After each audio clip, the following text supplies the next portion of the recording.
noite, Célia. Boa noite a todos. Mais uma vez aqui junto com vocês, e agora, durante algum tempo, a gente ainda vai falar. Sim, e agora? Com certeza. Porque foi muito tempo com o Livro dos Espíritos, e se nós não nos policiarmos, a gente vai mencionar ainda.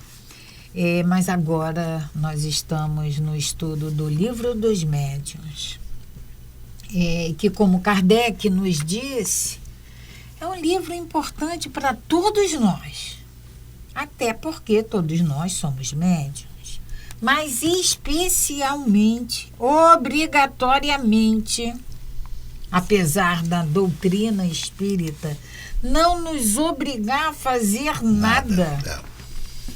Mas no nosso íntimo, mas é um compromisso moral, nós temos que ter a obrigação de estudarmos esse livro.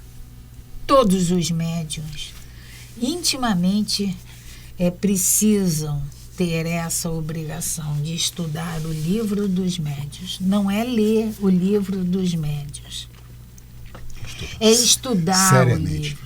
Como Kardec nos diz sempre, seriamente, com dedicação, procurando se aprofundar sempre nesse... E esse estudo, né, como nós tivemos a oportunidade de fazer presencial, esse estudo em que a dúvida de um é o esclarecimento do outro. Sempre então, assim. A gente aprofundar cada questão dessa e entender, tirar todas as dúvidas mesmo, trazer para a nossa realidade.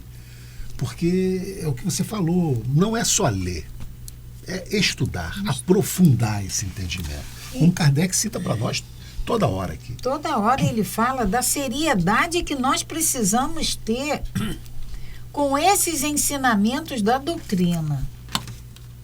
E em todos os livros da doutrina, nesses 5 livros da codificação, Kardec faz essa observação que precisamos ser sérios ao estudarmos, a praticarmos, a opinarmos sobre a explanar sobre essa doutrina. Opinar não, a explanar sobre essa doutrina.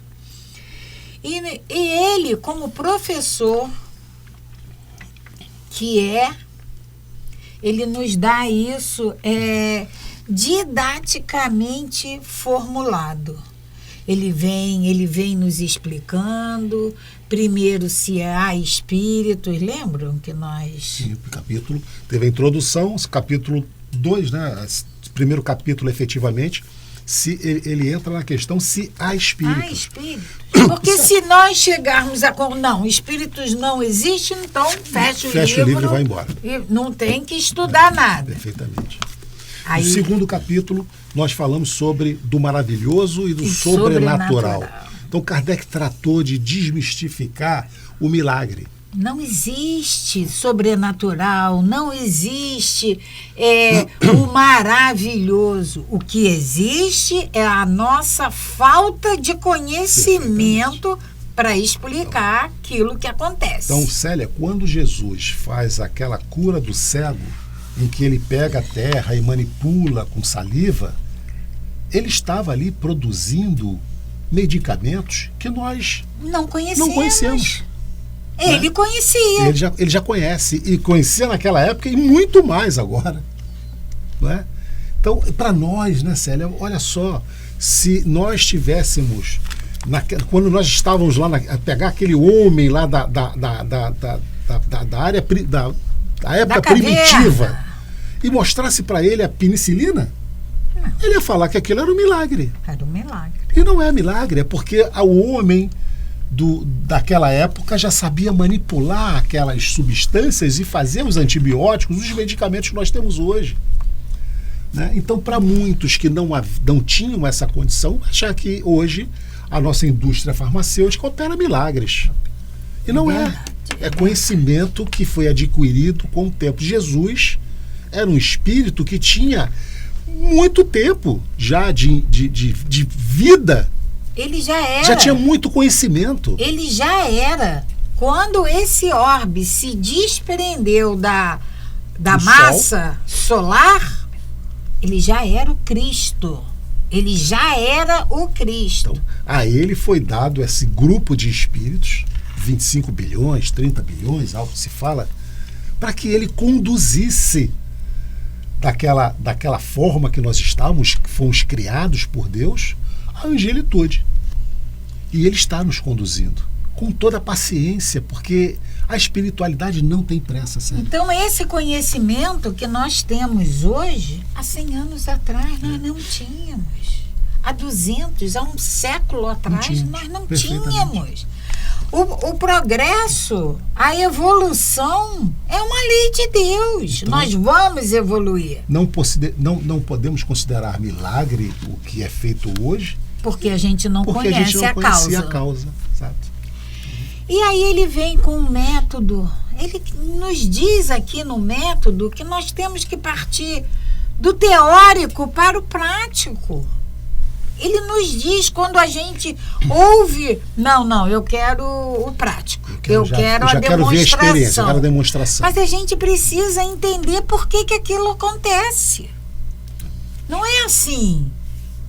Acontece porque eu estou vendo. Não. Kardec nos ensina que nós temos que ir a fundo. Por que acontece?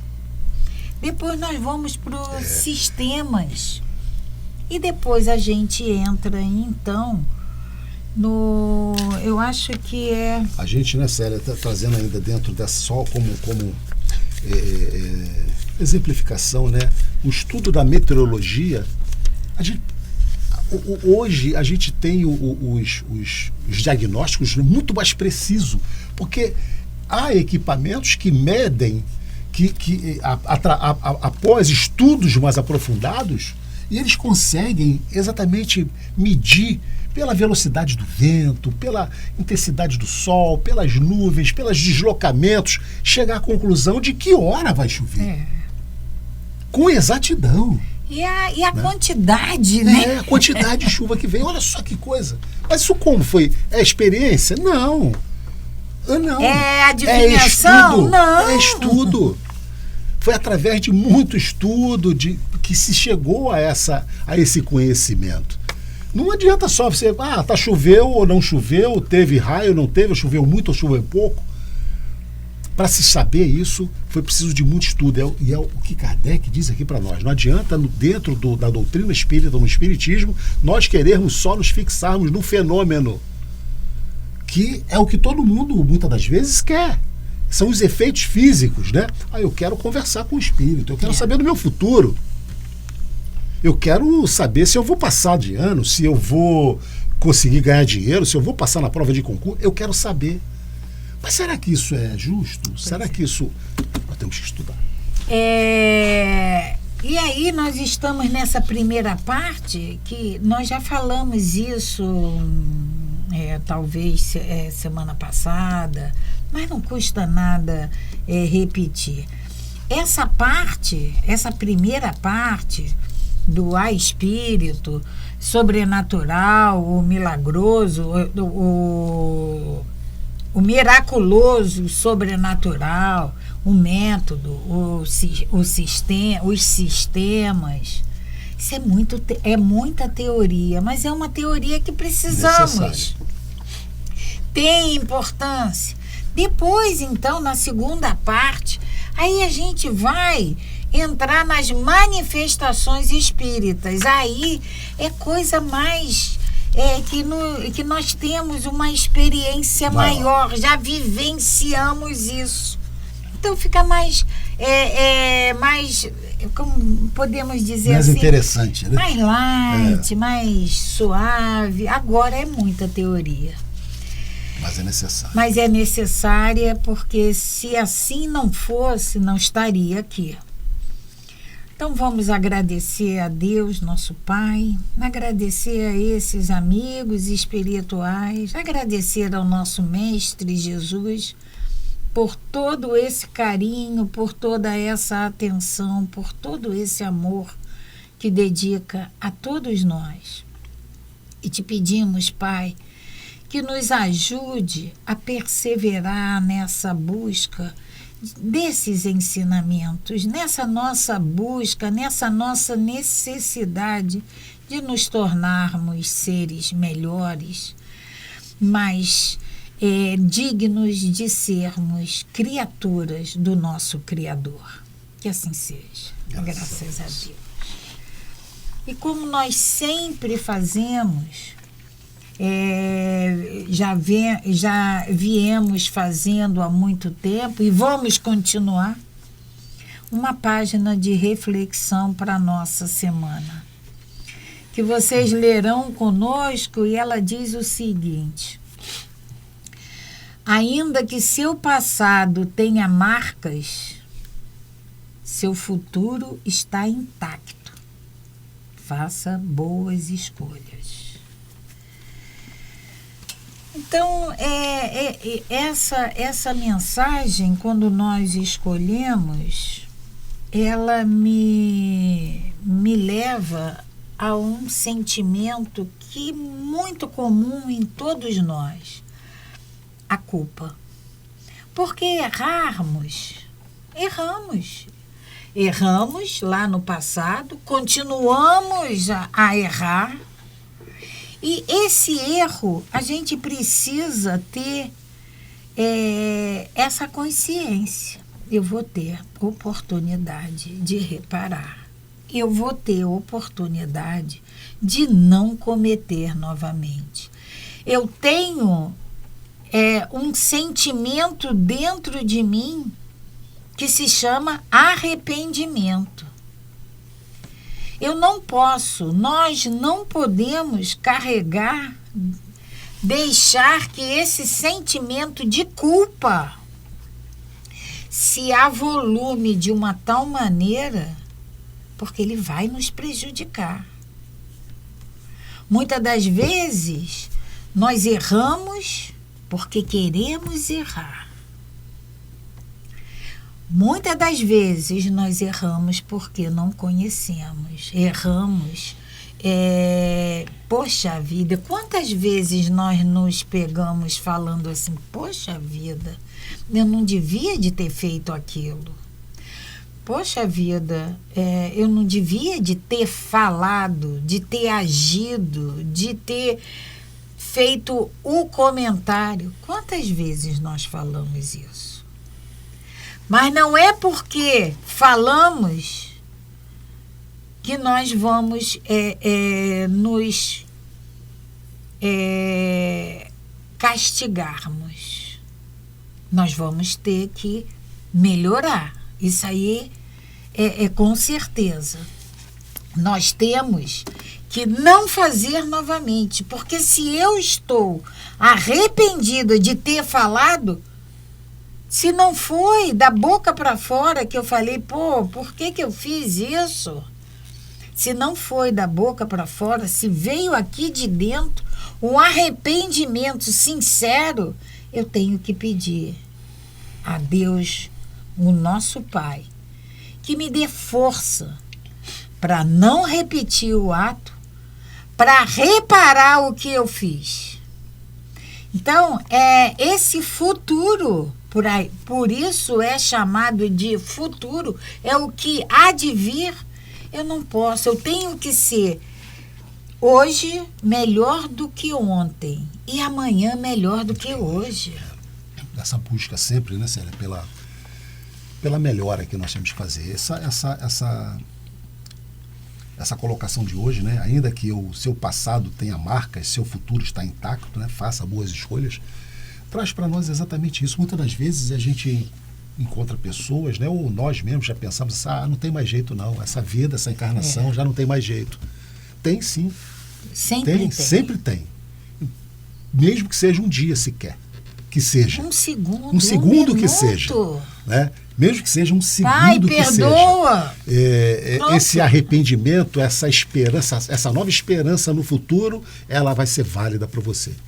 Então não ache nunca que o tempo está perdido, que não há mais espaço para uma melhora. Sempre há. Sim. Então essa expectativa, né, Célia, de que você sempre pode fazer melhor Mesmo que você ache que não tenha mais tempo, sempre tem sim. Um segundo que seja, você pode fazer toda a diferença. Né? Que fique essa reflexão não só para as nossas semanas, mas para a nossa vida, para a nossa existência. Nós estamos aí, então, Célia, no item 32 do Livro dos Médiuns, capítulo 3.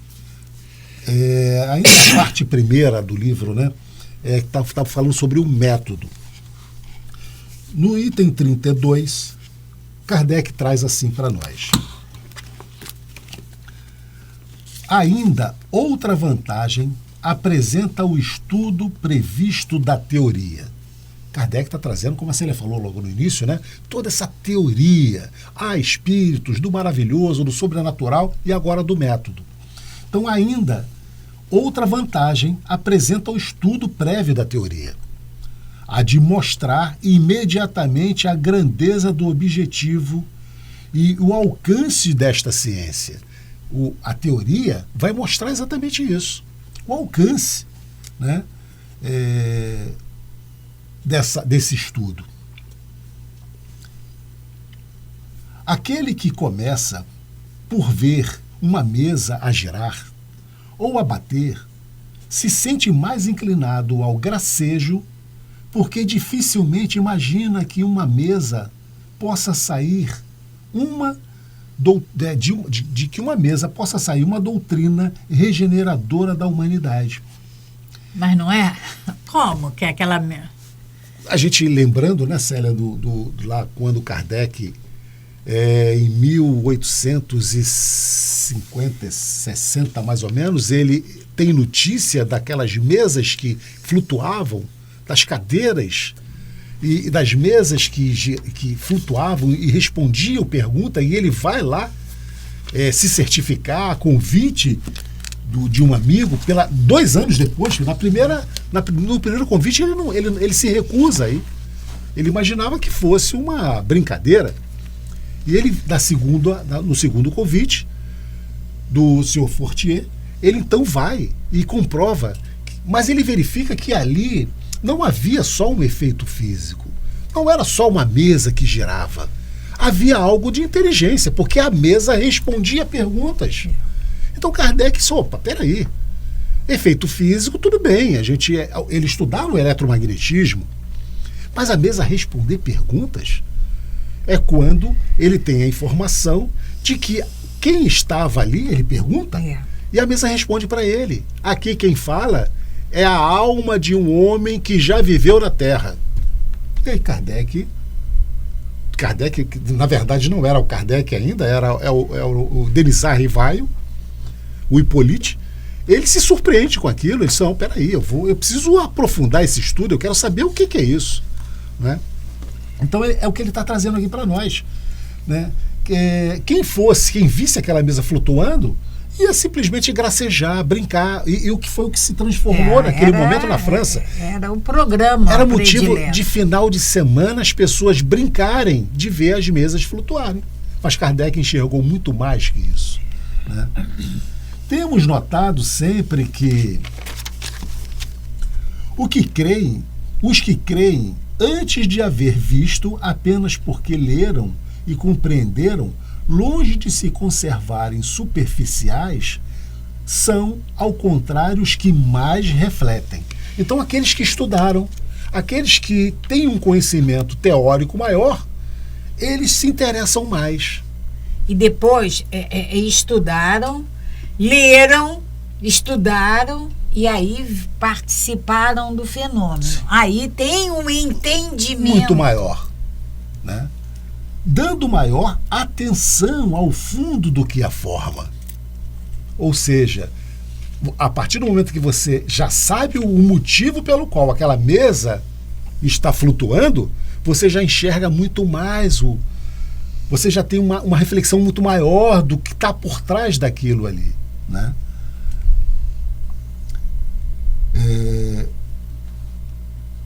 Dando maior atenção ao fundo do que a forma. Veem na parte filosófica o principal, considerando como acessório os fenômenos propriamente ditos. Então, o fenômeno propriamente dito, a pessoa já não está nem aí, ele está preocupado, ele já está interessado no que está por trás daquilo, né? O espírito que está ali, como que aquele espírito está, por que ele está ali se manifestando daquela forma.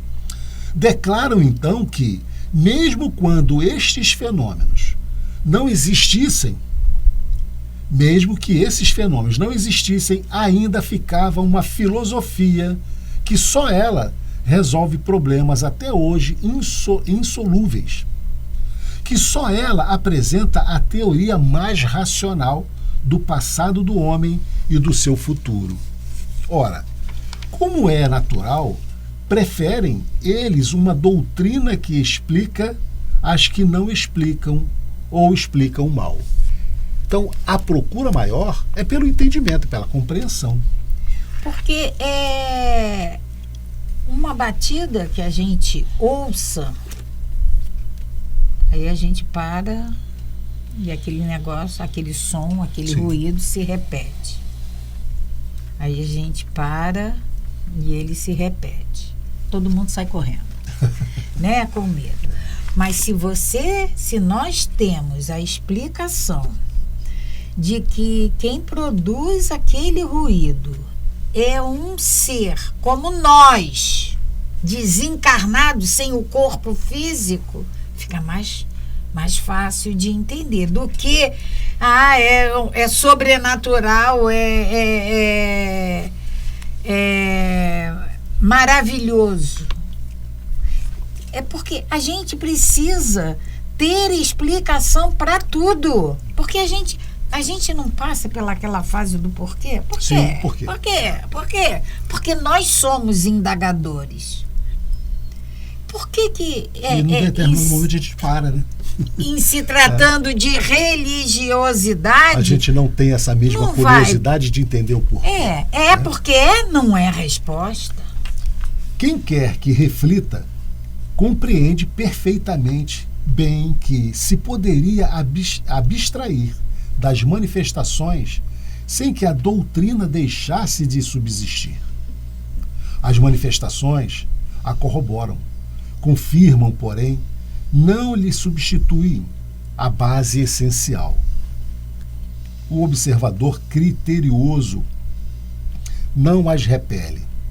Ao contrário, aguarda circunstâncias favoráveis que lhes permitam testemunhá-las. A prova do que avançamos é que grande número de pessoas, antes de ouvirem falar das manifestações, tinham a intuição desta doutrina, que se não fez mais do que lhe dar corpo, conexão às ideias. Então, essa ideia da espiritualidade, isso é muito antigo.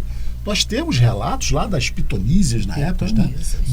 Da época de Moisés. Moisés, uma das leis mosaicas, né? Uma das leis civis, era que era proibido conversar com os espíritos. Então, isso é muito antigo, não foi Kardec que inventou. Era espíritos, eram mortos. Era proibido falar com os mortos. Porque essa expressão espíritos foi cunhada por Kardec. Então, você veja, Moisés lá atrás, né? Então, como que não foi Kardec que inventou o espiritismo? O espírito, o espiritismo, ele trouxe a doutrina para nós, ele codificou. Ele codificou. Ele trouxe a doutrina dos espíritos. Então, é exatamente isso. Quer dizer, a gente precisa realmente se aprofundar na teoria para que a prática ela seja mais palatável, mais entendível para nós. E aí nós estamos no item 33. Ora, fora inexato dizer-se que os que começam pela teoria se privam do objeto das observações práticas. Fora inexato dizer-se que os que começam pela teoria se privam do objeto das observações práticas. Pelo contrário, não só lhes não faltam os elementos, como ainda os que dele dispõem maior peso, mesmo têm aos seus olhos. Vou repetir porque esse livro não é o meu livro, a letra é miudíssima. Pelo contrário, não só lhes faltam os fenômenos, como ainda os de que eles dispõem maior peso têm aos seus olhos do que os que pudessem vir a operar-se em sua presença. Porque ele entende, porque nós vamos entender por que aquilo está acontecendo. É o porquê. É o porquê. É o porquê. Então, esse entendimento faz com que, além de nos darmos segurança, isso acontece por causa disso, nos traz a certeza de que é verdadeiro, de que é possível. Referimos-nos aos copiosos fatos de manifestações espontâneas, de que falaremos nos capítulos seguintes. Raros serão os que dela não tenham conhecimento, quando nada por ouvir dizer.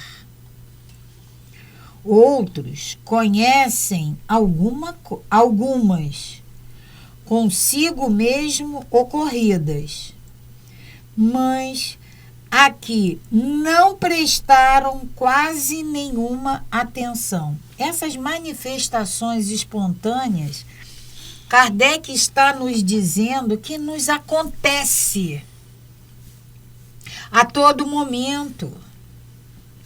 Várias vezes já aconteceram conosco, mas nós não prestamos a atenção.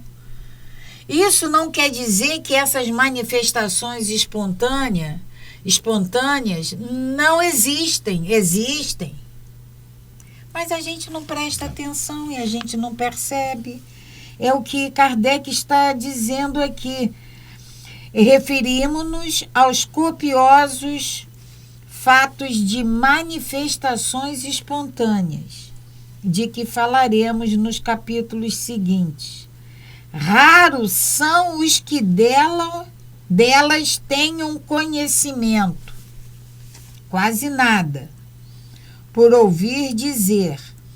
Outros conhecem algumas consigo mesmo ocorridas, mas que não prestaram quase nenhuma atenção. A teoria lhes vem dar a explicação. E afirmamos que esses fatos têm grande peso quando se apoiam em testemunhos irrecusáveis, porque não se pode supô-los devido a arranjos, nem a conveniências. Mesmo que não houvesse os fenômenos provocados, nem por isso deixariam de haver os espontâneos. E já seria muito que ao Espiritismo coubesse apenas lhes oferecer a solução racional.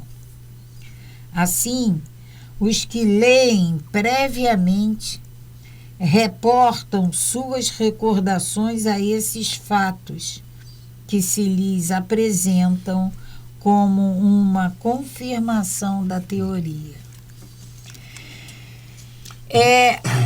A teoria existe para isso, para explicação, para entendimento, e depois a gente presencia o fato. É muito simples o que Kardec está dizendo aqui para nós, né? No estudo da química, por exemplo, primeiro você estuda a teoria, depois você vai para o laboratório. Vai para o laboratório. Né? Depois você vai para o laboratório comprovar aquilo que você estudou na teoria. Em tudo é assim, Mas no espiritismo também tem que ser a mesma coisa, mas a gente faz o contrário. Por exemplo, a gente quer primeiro ver o fenômeno para depois, se achar necessário, estudar a teoria. Muitas das vezes acho que não tem necessidade não. Eu já vi aqui a experiência, eu já vi na prática, eu já conheço na prática. Para que estudar? Eu já sei aqui na prática. Porque você vê, você usou química. A gente pode falar da informática. Sim, a informática a gente aprende primeiro a teoria e vai para o computador aplicar. Em função daquilo que você estudou. Por que em termos de religião tem que ser diferente? Não tem uma resposta lógica. Então, por exemplo, vamos falar das mesas girantes. As mesas giram, as mesas sobem, descem. O que a gente vai pensar? É o espírito que pega ela, levanta, abaixa, anda com ela para um lado e para o outro. É o espírito com a força dos seus músculos que faz isso? Não é isso. Não pode ser. Aqui, no Livro dos Médiuns, está explicando como isso acontece. Aí a gente olha o fenômeno e vai entender, não, está acontecendo isso. Você vai entender o por trás. Voltando para a química, né? Você estuda lá as reações químicas dos elementos, você vai na prática, aí você põe lá aquela substância que estava vermelha, ficou transparente, virou verde e tal. Você vai entender o porquê. As misturas que você está fazendo, os reagentes que você está usando para provocar aquele resultado ali conhecido. Quando você, voltando às mesas girantes ali, né? Quando você entende da teoria, sabe o porquê como que aquilo ali acontece, que não é só com a presença dos espíritos, nós vamos estudar isso aqui no Livro dos Médiuns, né? A necessidade dos médiuns doadores de ectoplasma para aquele fenômeno, você vai entender todo o processo que está acontecendo ali naquele entorno, Célia. É muito mais enriquecedor para quem conhece a teoria saber o que está acontecendo na prática. Né? Mas, infelizmente, muitas das vezes a gente fica só preso na prática e acha que já entende daquela prática ali. Você usou a química, negócio, aí você mencionou o exemplo das cores. Criança. As nossas crianças, nós quando éramos menores,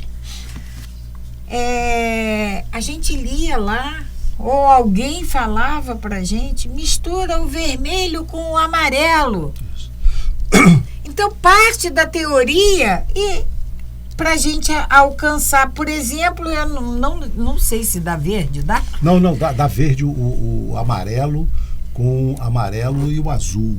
Sei lá, verde. Vira verde. Aí eu quero a cor verde, mas eu não tenho lápis de cor verde. Aí você mistura o amarelo com o azul, você tem o verde. E assim você tem outras. E assim em tudo. Assim é em tudo. Mas você está falando isso aí, sério? Se você for na prática, primeiro você estuda a teoria. É claro. A teoria já está dizendo para mim que se eu misturar essa cor com essa, vai dar essa aqui. Então, aí eu vou para a prática e comprovo. Eu não posso inverter isso. E para ficar na prática, não. Eu vou ficar, toda vez que eu quiser uma coisa, eu vou testar até descobrir qual é a mistura que eu vou conseguir. Vai ser muito mais doloroso, mais difícil, né? Então é melhor a gente se estudar a teoria primeiro. É o que Kardec está trazendo aqui para nós, nesse início do capítulo 3, né? Principalmente nessa doutrina, que é uma doutrina regeneradora da humanidade. Então, item 34. Singularmente, se equivocaria quanto à nossa maneira de ver, quem supusesse que aconselhamos de desprezarem os fatos. Olha só, Kardec já está chamando a atenção aqui, porque a gente está insistindo aqui, né? Na teoria. Pô, será que Kardec vai desprezar os fatos, os fenômenos? Ele já começou aqui a dizer que não. Singularmente, se equivocaria quanto à nossa maneira de ver, quem supusesse que aconselhamos se desprezassem os fatos. pelos fatos, foi que chegamos à teoria. Olha só, não foi? Kardec viu lá a mesa girante, a mesa levantando, a mesa respondendo pergunta, e ele foi investigar aquilo. E aí então, ele fez aí ele facilita o nosso trabalho. Não pode desprezar o fenômeno, não. Pelos fatos foi que chegamos à teoria. É certo que para isso tivemos de nos consagrar a assíduo trabalho durante muitos anos e de fazer milhares de observações. Ele só não ficou na teoria, ele não ficou na prática, né, no fenômeno, ele foi para a teoria e estudou durante muitos anos. Mas, pois que os fatos nos serviram e servem todos os dias, seríamos inconsequentes conosco mesmos se lhes contentássemos a importância. Sobretudo, quando compramos um livro para torná-los conhecido de todos. Dizemos apenas que, sem o raciocínio, eles não bastam para determinar a convicção. Então, repetindo aqui, dizemos apenas que, sem o raciocínio, eles não bastam para determinar a convicção, que uma explicação prévia, pondo termo às prevenções e mostrando que os fatos em nada são contrários à razão, dispõe o indivíduo a aceitá-los. Essa doutrina, a doutrina espírita, é uma doutrina baseada na razão. Nós temos que raciocinar. Nada nessa doutrina é porque é. Acontece porque tem que acontecer. Não é assim. Tão verdade é isto que em 10 pessoas completamente novatas no assunto, que assistam a uma sessão de experimentação, ainda que das mais satisfatórias na opinião dos adeptos, 9 sairão sem estar convencidos e algumas mais incrédulas do que antes, por não terem as experiências correspondido ao que esperavam. Olha, então, de 10, só uma vai sair convencida. Se você pegar 10 pessoas que não entendam, não conheçam o espiritismo e mostrar o fenômeno, corporações, né? Apenas uma vai sair convencida. 9 vão achar que aquilo ali é enganação, é fraude, é esperteza. Mostrar só o fenômeno, né? Não, ele tá justificando a necessidade de se estudar, de mostrar primeiro a teoria. O inverso, ou seja, mostrando a teoria, né, o inverso se dará com o que puderem compreender os fatos mediante antecipado conhecimento teórico. Se você inverter isso, primeiro você mostrar o entendimento teórico para depois a prática, muda completamente. Para essas pessoas, a teoria constitui um meio de verificação, sem que coisa alguma as surpreenda, nem mesmo um insucesso, porque sabem em que condições os fenômenos se produzem e que não se lhes devem pedir o que não podem dar. Assim, pois, a inteligência prévia dos fatos não só as coloca em condições de a perceberem de todas as anomalias, mas também de aprenderem um sem número de particularidades, de matizes, às vezes muito delicadas, que escapam ao observador ignorante. Então, o conhecimento da teoria vai fazer com que você tenha um entendimento muito aprofundado daquele fenômeno que está ali. Tais os motivos que nos forçam a não admitir em nossas sessões experimentais, senão quem possua suficiente noção preparatórias para compreender o que ali se faz, persuadido de que os que lá fossem carentes dessas noções perderiam o seu tempo ou nos fariam perder o nosso. Então, Kardec é muito firme nessa colocação da necessidade séria do estudo da teoria. Para que você vá para o fenômeno, né? Porque desse exemplo que ele dá, né, de cada 10, um apenas vai sair convencido. E aí a gente vai perceber nas sublinhas da colocação de Kardec que se ele tivesse que escolher entre qualidade e quantidade, mesmo que hoje em dia os que se propõem a estudar é um número muito pequeno. Muito reduzido, né? E os que se propõem a observar a prática, a realização dos fenômenos, é um número muito mais expressivo. Mas Kardec, indiretamente, ele nos mostra que não é quantidade, é qualidade. Então, a teoria, estudando essa teoria, o nosso entendimento vai ser muito maior. A aceitação, a gente viu no exemplo, de 10, um sai crendo. E o contrário, sabendo a teoria, tendo a teoria primeiro, fica mais fácil de entender o fenômeno. Então, eu acho que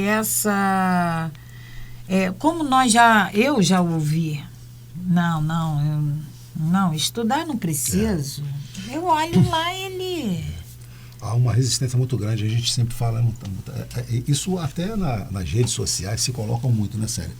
Os centros espíritas, assim, né? Nós já tivemos. Aquela, assim, uma portinha, assim, cura. Passes e cura, aí aquela fila interminável, muita gente estudo ali. Do Evangelho. Estudo do Evangelho. Aí tem lá meia dúzia de pessoas, né? Porque as pessoas querem a solução dos problemas imediato. As pessoas buscam, muitas das vezes, por não entenderem, por não estudarem. Aí eu vou ali porque ali resolve. Ela vai chegar na casa espírita e ela vai lá entregar os seus problemas e voltar para casa perfeito, bacana. Deixei lá minhas doenças, minhas dores, as perseguições dos inimigos, deixei tudo de ruim lá e vou embora para casa feliz da vida. Não é assim.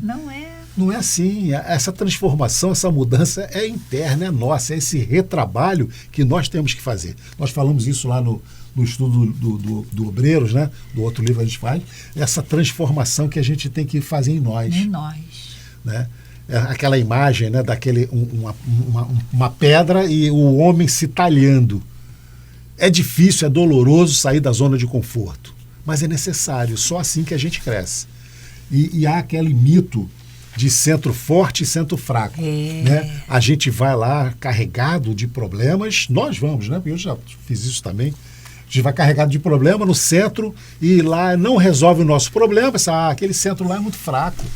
Lá não resolveu nada. Não resolveu o meu problema. O centro, Nivaldo, é uma das que a gente... É um dos... que a gente usa para falar que é fraco, é forte. E o médio. Quando a gente sabe que é o nosso merecimento... E a espiritualidade que age, mas eu quero... Você entrou num campo importante. Eu quero ir naquele médio ali, Nós escolhemos ainda, eu quero tomar passe ali, porque ali o passe dele é forte. O passe dele é forte. Ou vou ali fazer tratamento com fulano de tal. Nós temos tratamento de cura aqui na nossa casa, a maca, e ainda há aqueles que escolhem as macas. Não, eu quero ir com fulano de tal. Mas não é o fulano de tal que vai fazer. Não é o fulano de tal. Quem vai fazer é a espiritualidade. Essa cura vai... Vai receber quem é merecedor. E Célia, isso não... Você entrou na casa espírita, tá ali ouvindo as nossas músicas. O nosso dirigente cansa de falar isso. Aí ele está recebendo a cura ali. É ali sentadinho que ele está. Mas se o médium não colocou... O ser encarnado... Eu só acredito se ele colocar a mão. Aí, sabe? Célia, infelizmente, nós estamos ouvindo aqui a nossa música, está nos informando que o nosso tempo acabou. Acabou. Então nós vamos nos despedir de vocês nessa noite de segunda-feira e vamos saudosamente aguardar a próxima semana e desejamos a vocês uma excelente semana, com muita paz, muito entendimento, compreensão, muita alegria em nossas vidas, né? Porque sem alegria a gente não vive bem. E agradecer essa espiritualidade, agradecer a Deus por essa oportunidade de estarmos dando continuidade a esse estudo do Livro dos Médiuns agora. Então, que Deus nos abençoe sempre. Paz e bem, paz e luz. Paz, muita paz.